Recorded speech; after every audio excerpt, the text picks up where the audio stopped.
tulungan niyo po yung kaibigan ko. Nahinga pa ba? Hindi, Doc. Patay na yan. Kaya nga nahingi ako ng tulong sa iyo kasi nahinga pa yan. Ay, kung hindi ko kaya yan operahan, nagigigil ako dito. Nurse, dali niyo sa operating room. Teka, Doc, anong gagawin niyo sa kaibigan ko? Siguro ikikremate na namin siya doon. Bobo ka din, ano? Di ba nahingi ka ng tulong? Siyempre, operahan na namin. Bilisan mo na, Doc. Makikipagtalo ka pa sa akin. Nag-aagaw buhay na yung kaibigan ko. Aray, ang daldal mo kasi. Doc, yung kaibigan ko, bilisan niyo. Hoy, ang OA mo, may natawag lang sa akin. Hello? Bakit kasi ganyan ang ringtone mo? O may natawag uli sa'yo. Tanga, kaibigan mo na yon. Nurse, CPR na natin. Doc, iligtas mo yung kaibigan ko. Ito na nga ginagawa na. Wait ka lang dyan. Kamehameha. Doc, tama ba yung ginagawa mo? Oo, napanood ko sa Dragon Ball. Ganito yung ginagawa ni Piccolo nung nililigtas na si Gohan. Doc, hindi naman po gumagana.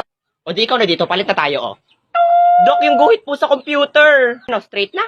Ay, salamat naman. Hindi, curve na. Aba, punyawa ito, piloso po pa rin. Ay, di mamatay na yung kaibigan mo. Doc, itabi mo, ako na. Mabuhay ka! Mabuhay ka! Rasengan! Ay, nabuhay.